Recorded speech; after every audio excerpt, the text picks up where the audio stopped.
Hello everyone, welcome ulit sa Tower PHTV. So we're back for another unboxing and review. Quick lang to. And yan guys, kung anong laman nito, let's check it out after this intro. Ladies and gentlemen.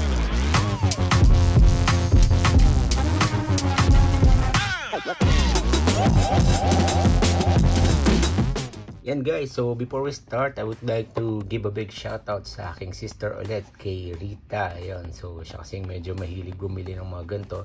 It's actually cheap watch, but when you look at it, it doesn't look really that cheap, or yun nga, sa price point niya. And it comes with this box, surprisingly. Maganda yung box niya, yung quality, and when you slide out yung top cover, meron pa siya nitong foam, and after you remove the foam, yun, may pang adjust pa siya. And this is from QO10.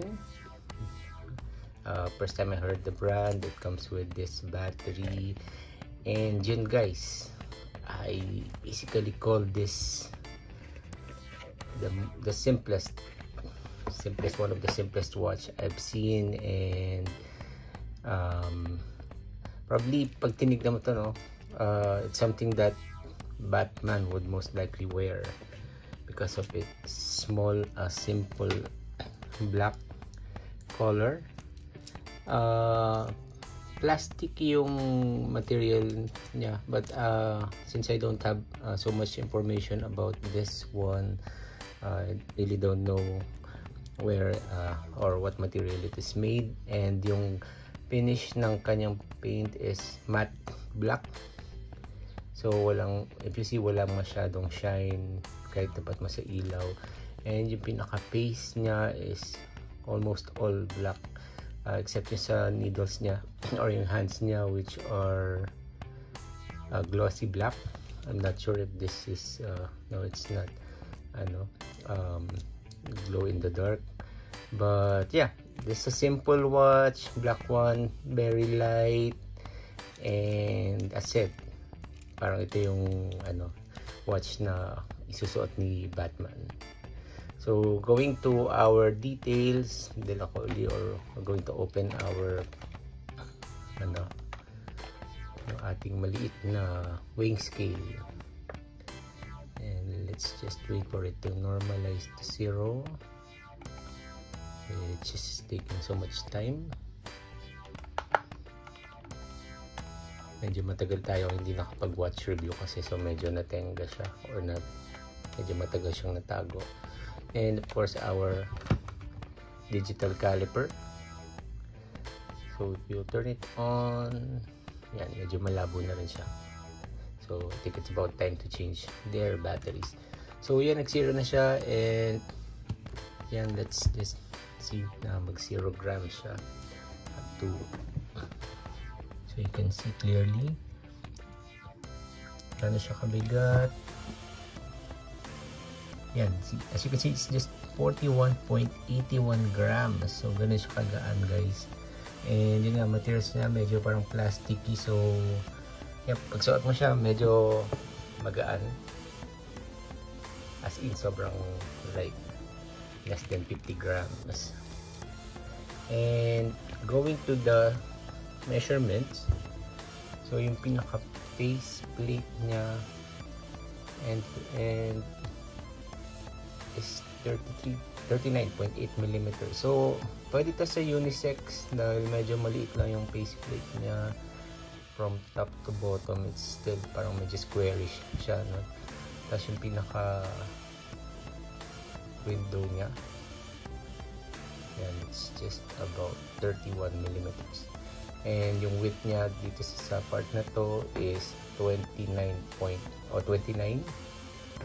millimeters. Sa may malapit sa lock niya, it will shorten down to yan, 18.7 millimeters. Yung thickness ng kanyang watch mismo is 10 millimeters. And yung thickness ng band 3.5 millimeters. Yan, so let's try it on. Ang pag-unlock sa kanya, have to find out, have to remove this plastic. Okay, muna natin to. I'm not sure if my sister is going to use it, but yeah. Yan, so parang hindi masyado siyang stress, no? So yun lang yung pinakano niya. I'm not sure if this nakastock or nakastock nga. And to wear this one, it's the top, hindi pa na-adjust, so most likely maluwag to sa akin because I have a really small wrist. Yeah, so let's think na lang na idea. Ang medyo problem sa akin nito is yan, medyo yung pagkaka-close niya or yung pagkaka-bend dito medyo matigas.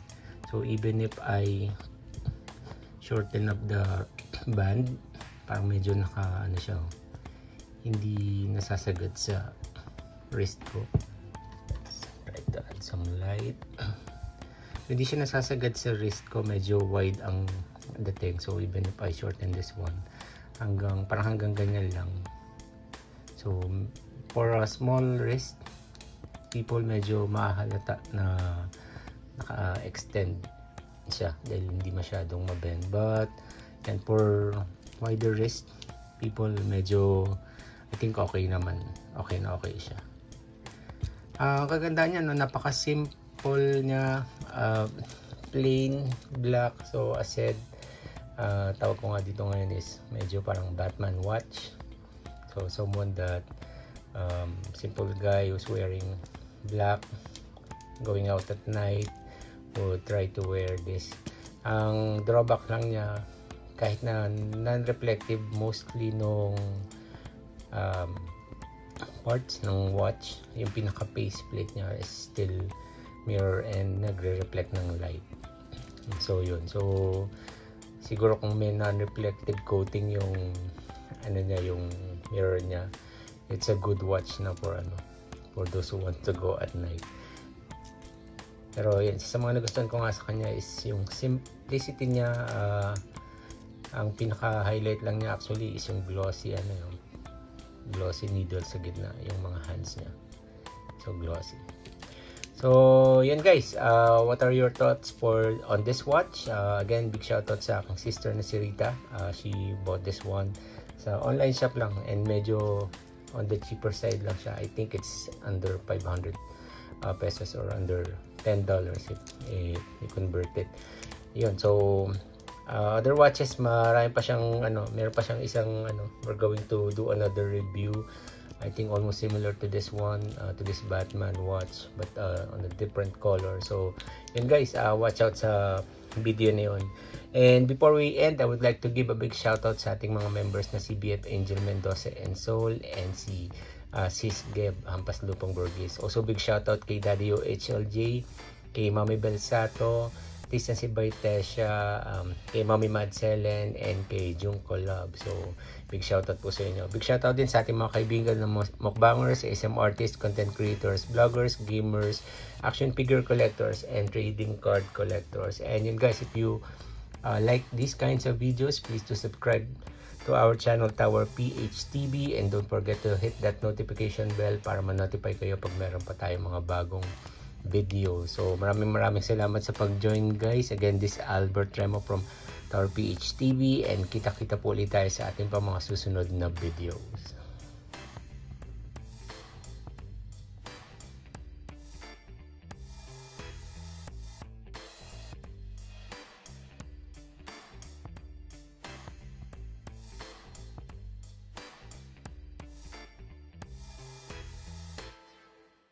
Ladies and gentlemen.